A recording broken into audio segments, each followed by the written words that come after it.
예, 요나서 1장에 이어 요나서 2장 말씀을 생각하도록 하겠습니다. 지난 시간에 우리가 생각했던 거는 그 상징적인 그 기록에 관해서 우리가 어떻게 이해할 것인가 그 부분을 좀 나눴었죠. 그래서 큰 물고기 뱃속인가. 또 한편으로는 요나는 그것을 소홀의 뱃속이라고 설명한 것에 대해서 잠시 이야기를 나누었습니다. 성경은 이처럼 기록된 모양들이 좀 다르기 때문에 우리가 좀 더 우리의 생각을 넓혀가면서 또 우리의 경험된 지식을 가지고 이해할 필요가 있습니다. 요나가 이제 갑작스럽게 던져진 바닷물 속에서 자신을 삼킨 것이 무엇인지 그는 과연 봤었을까요? 물 속에서 본다면 어느 만큼? 근데 풍랑이 있는 상황이잖아요. 그럼 물이 출렁이는 가운데 자기가 빠졌는데 이게 어느 만큼 컸는지, 내가 지금 나를 꿀꺽 삼킨 게 무엇인지 과연 알았을까요? 여러분, 이것은 우리가 좀 더 합리적인 사고를 해야 될 필요가 있다는 거죠. 그래서 요나는 물고기 뱃속이라고 하기도 하고 소홀의 뱃속이다라고 표현하기도 합니다. 근데 나중에 이제 2장 부분에 보면 이 내용이 또 달라져요. 즉 이제 자신이 이제 그와 같은 경험을 했단 말이죠. 경험을 하고 난 다음에 이제 나중에 자기 고향으로 돌아와서 이야기를 하고 글을 남기는데 이걸 어떻게 표현할지 몰라서 가장 적합한 표현을 이것도 써보고 저것도 써보고 이렇게 표현하게 되었다라는 말씀입니다. 그러니까 저는 여러분들에게 난 그래도 큰 물고기 뱃속으로 이해할래? 맞습니다. 나는 소홀의 뱃속으로 이해할래? 맞습니다. 그러나 또 다른 부분으로도 이해할래? 맞습니다. 아무튼 그것은 하나님께서 지정하신 그분의 어떠한 이유였다라는 거죠. 그분이 준비하신 그것만 여러분들이 꼭 기억하시면 돼요. 그러니까 이런 거 갖고 싸우실 필요는 없어요. 자, 요나서 2장 1절에서부터 보게 되면 요나가 물고기 뱃속에서 그의 하나님 여호와께 기도합니다. 일단 물고기 뱃속이라고 이야기하죠. 이르되 내가 받는 고난으로 말미암아 여호와께 불러 아뢰었더니 주께서 내게 대답하셨고 내가 스월의 뱃속에서 부르짖었더니 주께서 내 음성을 들으셨나이다 그랬어요. 요나의 진정성 있는 기도가 언제 시작이 되었죠? 그렇죠. 고난 속이라고 하는 거 아주 중요한 겁니다. 우리는 급격한 고난의 상황에 처해지지 않고서는 우리의 기도는 그저 음악에 불과할 수 있습니다. 이걸 여러분들이 꼭 기억하십시오. 그래서 우리의 진정한 기도를 하나님께서 받으시기를 원하신다면 필연적으로 우리를 편안한 상태에 두지 아니하시고 어느 때 고난의 가운데 두시는 거예요. 고난을 우리에게 두시는 이유가 조금은 이해가 되죠. 물론 다른 이유들도 있습니다. 여호와께서 자신의 간절한 기도를 들으셨음을 요나는 스스로 알았습니다. 혹시 이것은 느꼈다고 해야지 더 정확한 표현이 될 수도 있겠죠. 여러분들도 지금 옆 사람이 아니면 앞에 있는 사람이 내 말을 진정성 있게 듣고 있는지 듣고 있지 않는지 그 모양을 보아서도 알겠지만 느낌으로도 알 수 있지 않습니까? 자, 한 번은 작은 애가 저에게 뭐라고 설명을 해요. 근데 잘 못 어린 아이의 말이기 때문에 잘 못 알아듣기도 하고 얘는 뭔가 아주 진실하게 이야기를 하는데 제가 그냥 건성으로 그랬어요. 그랬더니 큰딸이 그 모습을 딱 보더니 작은 애를 부르면서 하는 말이 아빠 말 믿지 마. 아빠 지금 너 쳐다보면서 얘기하지 않는 거야. 그리고 딱 찔러내요. 좀 섬뜩했죠. 나의 어떤 듣는 태도가 진정성이 있는지 없는지 작은 애는 너무 어리기 때문에 그걸 몰랐지만 조금 큰 4살 차이가 나거든요. 그 아이는 그거를 안 거예요. 그것처럼 여러분 우리도 알 수 있잖아요. 요나는 그걸 알았어요. 왜? 너무 간절했기 때문에. 그리고 간절하다는 것은 그분의 메시지, 그분이 내 기도에 대해서 어떤 반응을 하실지에 대한 너무 예민한 초집중이 되는 그 상태였다라는 거예요. 그러니까 알 수 있는 거예요. 그러니까 어쩌보면 그 고난을 통해서 광야의 시간을 보내는 사람의 그 간절한 기도를 했던 사람, 또 하고 있는 사람은 이러한 기도를 하는 사람들에 대한 심정과 어느 만큼 하나님께만 집중이 되어 있는지 서로 통하는 부분이 있어요. 이게 통하지 않으면요, 신앙 안에 대화의 깊이를 나아갈 수가 없어요. 광야 속에서 아주 급격한, 정말 하나님만 바라보며 기도하는데 모임에서 계속 세상 이야기하고 돈 이야기하고 건강 이야기하고 뭐 드라마 이야기하고 이러면요, 뭐 여행 가는 이야기하고 그러면요, 이 사람은요, 거기에 소속이 될 수가 없어요. 여러분, 그러면 요나가 어떻게, 또 우리가 어떻게 이것을 알 수 있습니까? 그분의 형상이 누구 안에 있죠? 우리 안에 있기 때문에 그래요. 3절에 봅니다. 주께서 나를 깊은 바닷속 가운데 던지셨으므로 큰 물이 나를 둘렀고 주의 파도와 큰 물결이 내 위에 넘쳤나이다. 이것은 분명히 빠지는 상황을 기록한 것일 수도 있지만 한 가지, 여러분, 요나를 바다에 던진 것은 하나님입니까? 뱃사람입니까? 뱃사람이죠. 그러면 요나는 거짓말을 하고 있는 것일까요? 문자적인 해석이라면 요나는 분명히 거짓말을 하고 있는 겁니다. 그러나 현장에서 하나님의 계시, 하나님의 어떤 의지가 막 직접적으로 그들을 움직였다면 그것은 요나는 거짓말을 한 게 아닙니다. 즉, 이러한 일이 일어나게 된 궁극적인 출발점이 누구냐? 하나님이었다라는 말을 하는 거죠. 그러므로 여러분, 뱃사람이 던졌는데 그럼 요나는 거짓말이네요? 우리는 그렇게 해석을 하면 안 되는 거죠. 하나님께서 이 결과를 내게 이르게 하셨다라는 요나의 고백입니다. 4절에 보니까 내가 말하기를 내가 주의 목전에서 쫓겨났을지라도 근데 하나님은 쫓아내셨나요? 그는 너무너무 절박한 고난 속에 있는 거예요. 내가 다시 주의 성전을 바라보겠나이다 하였나이다. 이건 요나의 의지죠. 물이 나를 영혼까지 둘러싸며 기품이 나를 애워싸고 바다 풀이 내 머리에 감겼나이다. 어떻게 보면 풍덩 빠져서 그 요나가 어느 만큼까지 바다의 풀이 여러분 배가 다닐 정도예요. 배가 다닐 정도고 긴 여행을 할 수 있는 배의 무게를 견딜 수 있을 정도라면요, 얕은 물이 아닙니다. 사람이 그냥 잠시 잠수해서 이렇게 들어갔다 나오고 뭐 조개 잡고 나오고 이럴 수 있는 상황이 아니라는 건 아시죠? 그 바다 풀이 내 몸을 감았다 했을 정도면 그냥 바다 시면의 깊은 곳으로 푹 깊이 빠져버렸다라는 거예요. 그냥 살 소망 없이 정말 죽는구나. 이러한 상황에서 요나가 어떻게 합니까? 결단을 합니다. 다시 주를 주목하여 보겠다라고 회개합니다. 여러분, 이것이 진정한 회개입니다. 하나님, 내가 잘못했습니다. 용서해 주시옵소서. 잘못을 인정하는 건 회개가 아닙니다. 진정한 회개는요, 다시 여호와 하나님을 바라보겠다라는 그 고백과 결단, 삶의 실천으로 돌아가는 것, 그것이 진정한 회개입니다. 우리는 회개라는 말에 대해서 그냥 잘못을 고백하면 거기에 대해서 하나님이 그래 알았어 해주는 걸로 이해가 돼요. 아니에요. 회개의 본래 뜻은 있던 자리로 되돌아가다라는 뜻을 가지고 있거든요. 그러니까 하나님으로부터 떠나왔잖아요. 그분의 뜻에서부터 떠나왔잖아요. 그 요나의 회개는 뭐예요? 떠나온 곳이 잘못했습니다. 용서하여 주시옵소서가 아니라 떠나왔는데 내가 다시 그 자리로 돌아가겠습니다. 하나님의 메시지를 들었던 그 자리로 돌아가고 그 자리에서 들었던 메시지에 순종하겠습니다. 이 고백이 들어가는 거예요.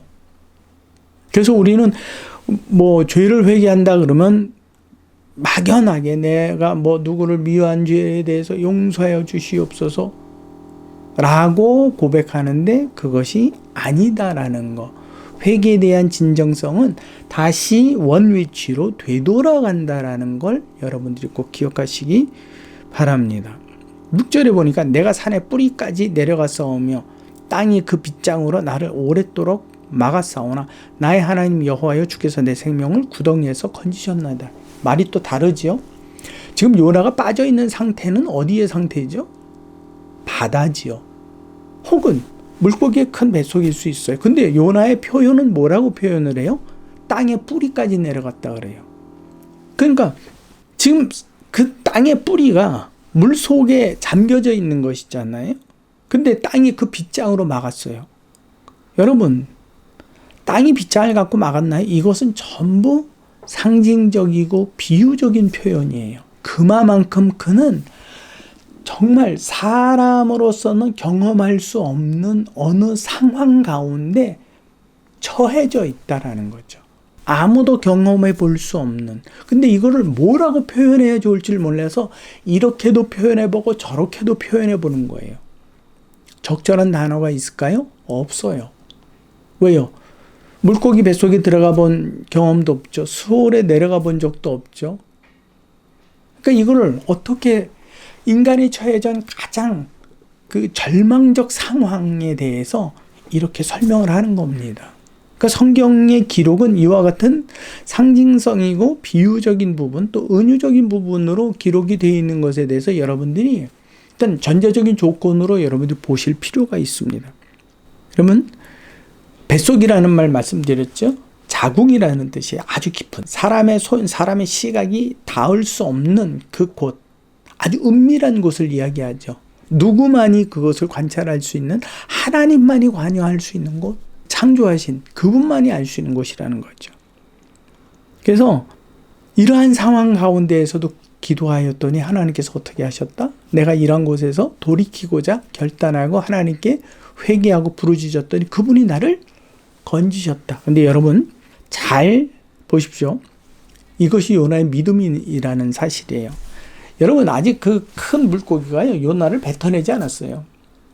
구원해 내셨도다라는 그 완료형의 말은 아직 쓰기에 이르단 말이에요.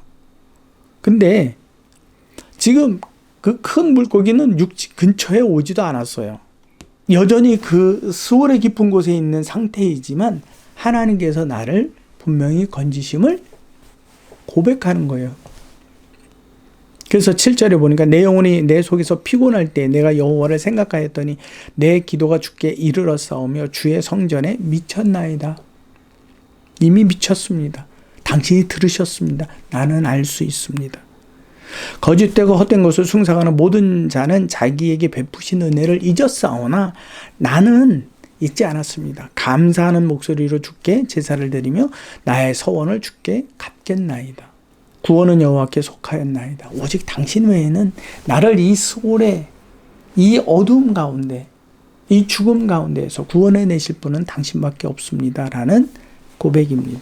요나는 이러한 상황에 처했음에도 여호와께 감사로 제사를 드립니다. 우리는 요나의 회개와 감사 기도를 충분히 배우고 따를 필요가 있습니다. 왜요? 믿음의 선배이기 때문에. 하나님의 메시지를 듣고 그의 메시지를 따라서 순종했던 그는 어떠한 삶을 살았는가, 신앙이 어떠한 형태를 가졌는가, 우리는 그것을 성경을 통해서 교훈을 삼을 수 있는 겁니다. 이 성경에서 요나의 기도는요, 한나의 믿음의 기도와 비교해 볼 수 있습니다. 선지자 사무엘의 엄마 한나는요, 하나님께 자녀를 구했습니다. 그런데 엘리 대제사장이 와서 뭐라고 얘기하느냐 하면 사무엘상 1장 17절에서부터 18절에 보니까 엘리가 대답하여 이르되 평안히 가라. 아직 아기가 없어요. 기별도 없는 거예요. 이스라엘의 하나님이 내가 기도하여 구한 것을 허락하시기를 원하노라. 원한다라고 대답했을 뿐이에요. 즉 벌써 아기가 있구나. 걱정하지 말아라. 뭐 갑자기 뭐 아기를 가진 뭐 어디 신체적 변화가 일어나는 그런 거 아무것도 없단 말이에요. 18절에 보니까 이르되 당신의 여종이 당신께 은혜 입기를 원하나이다 하고 가서 먹고 얼굴에 다시는 그 자녀 구함, 자녀가 없음에 대하여, 자녀가 없는 것에 대한 두려움에 대하여, 또 다른 분인나가 자기를 격동케 하는 일에 대해서 더 이상 근심하지 않았다라고. 여러분 기도를 마치자마자 뭔가 몸에 변화가 일어났다? 아니에요. 근데 한나는 마치 자기에게 그 일이 이루어진 줄로 여긴 거예요. 기도했더니 여호와께서 들으셨도다. 한나도 알았다고 할 수 있지요. 자신의 기도가 얼마나 진정성이 있었는지, 그래서 여호와께서 들으셨다라고 분명하게, 그래서 자기는 수색이 없어도 된다라고 이야기합니다. 10절에 보니까 여호와께서 그 물고기에게 말씀하시며 요나를 육지에 토하니라. 아니 하나님께서 물고기에게 말씀하셨는데 요나가 귀를 기울여서 들었나요? 이제는 나 살았구나? 아니죠. 어떤 상황의 전환점에 대하여 급격한 전환점이 온 거예요. 근데 분명히 요나를 뱉어낸 그 땅은요, 육지는요, 마른 땅이에요. 조금 이상하죠? 분명히 바닷가 근처라면 어떻게 돼야 돼? 모래 위라든지 젖은 땅, 갯벌 뭐 이렇게 이해가 돼야 되잖아요. 근데 마른 땅이에요. 그러니까 여러분들이 성경을 읽으면서 특히 이런 특별히 예언서에 관하여서는 상징적인 기록과 비유와 또 이러한 방법을 통해서 설명한 부분이 많기 때문에 여러분들이 조금은 고민을 하며 왜 그럴까? 왜 이렇게 썼을까? 이건 어떠한 상황을 표현하려고 했었을까? 여러분들이 조금은 고민하며 읽을 필요가 있습니다. 그래서 때때로는 이러한 내용들이 이해가 안 돼서 예언서는 어려워라고 이야기하는데 자꾸 몇 번을 여러분들이 이제 이렇게 경험을 하다 보면요. 그게 내 안에서 좀 이해가 되거든요. 한 가지만 설명을 드립니다. 상징적인 표현이라는 것은 이 세상에 없는 것, 사람의 생각 속에 있다든지 그런 건데 그것을 어떻게 다른 사람에게 설명을 할 때 좀 비슷하게라도 가까이 접근할 수 있게 그도 그 생각을 가지고 자기의 말을 듣고 생각을 가지고 감이라도 좀 잡아볼 수 있도록 표현하는 게 그게 상징적인 표현이에요. 비유는 나는 사물을 봤어요. 근데 이 사람은 못 봤어. 내가 보고 온 이 사물을 이 사람에게 전달을 해줘야 되는데 가장 비슷한 무엇인가를 대조시켜가면서 설명해 주는 거. 그게 비유예요. 성경은 이처럼 이러한 부분으로 기록이 되어 있고 또 하나님께서 당신의 본래적인 의미를 감추고 표현하시는 부분들이 있어요. 그건 이제 계속 나갈 건데 이제 그건 은유법으로 기록이 되어 있습니다. 그렇기 때문에 여러분들이 이러한 부분을 자꾸 접해 보셔야 돼요. 그냥 뭐 교회에서 목사님이나 이런 성경 공부할 때 단번에 듣고 한 번에 이해한다? 그럴 수는 없어요. 분량도 그렇고 이 성경이 쓰여진 기간이 엄청나거든요. 그러니까 매 선지자마다 자기가 경험하고 또 자기가 가지고 있는 어휘들이 다르잖아요. 그 다른 어휘들로 하나님의 영광들, 하나님으로부터 받은 계시성들을 기록을 하자니 각자의 표현력들이 다른 거죠. 그러다 보니까 좀 다양성이 있기 때문에 여러분들이 조금 힘드시더라도 저하고 이제 소선지서들을 몇 번 이렇게 해보다 보면 이건 이렇게 이해를 해야 되겠구나. 여긴 여기선까지 이해를 할 필요가 있구나. 이런 여러분들이 그걸 이제 스스로 감을 잡으실 수 있을 겁니다. 자, 이제 요나가 이야기합니다. 큰 물고기. 사실은 그게 많은 수의 물고기라는 뜻을 가지고 있어요. 근데 거기에 또 다른 의미가 첨가가 되는데 그게 뭐냐면 두려워하다 근심하다라는 뜻도 거기에는 포함이 되어 있습니다. 그러니까 큰 물고기는 뭐라고 볼 수 있죠? 요나의 근심 덩어리, 두려움 덩어리, 거기에 휩싸여져 있는 어떠한 상태라고 볼 수 있는 거예요. 이것을 이제 성경 단어의 본래 의미를 찾아가면서 살펴보는 거죠. 그래서 10절 말씀, 큰 물고기가 요나를 토해냈다 그러잖아요. 그것을 10절 말씀을 이러한 뜻으로 바꿔보면 요나가 깊은 근심, 큰 두려움에서 간절히 구하였더니 여호와께서 그의 그 큰 근심과 두려움 속에서 건져내 주셨다. 토해냈다? 건져내 주셨다라고 이해할 수 있는 겁니다. 그리고 토하여냈다라는 말이 있어요. 토하여냈다. 그것은 분명히 물리적인 표현이에요. 그렇죠? 자기 속을 개워내는 거잖아요. 근데 또 다른 또 다른 곳에서는 그것을 상징적으로 표현하고 있어요. 레위기서 20장 22절에 보면 뭐라고 돼 있냐면 레위기서 20장 22절에 보면 너희는 나의 모든 규례와 법도를 지켜 행하라. 어디에 들어가거든? 약속의 땅에 들어가거든. 그리하여야 내가 너희를 인도하여 거주하게 하는 땅이 너희를 토하지 아니하리라. 토하다라는 단어가 똑같은 단어예요. 즉 어떻게 볼 수 있습니까? 진짜로 땅이 토해내는 거예요? 용암 분출을 이야기하는 걸까요? 아니라 그것은 상징적인 의미에서 너희가 그 땅에 계속 거하지 못하게 될 것이다 라는 의미를 가지고 있는 거죠. 그러므로 여러분들이 성경은 문자적으로 기록이 된 경우가 있습니다. 또 상징적으로, 의미적으로, 비유적으로, 은유적으로 이러한 부분들을 좀 더 고민하면서 성경 공부를 하시면 보다 더 많은 이해를 할 수 있습니다. 오늘은 이제 여기까지 말씀을 드리고요. 다음 시간에는 이제 요나서 3장, 4장을 한꺼번에 나갈 겁니다. 그 다음에 마지막에 도대체 요나서를 통해서 우리에게 주시는 교훈이 뭐야? 왜 요나서를 기록하신 거야? 우리는 왜 요나서를 읽는 거지?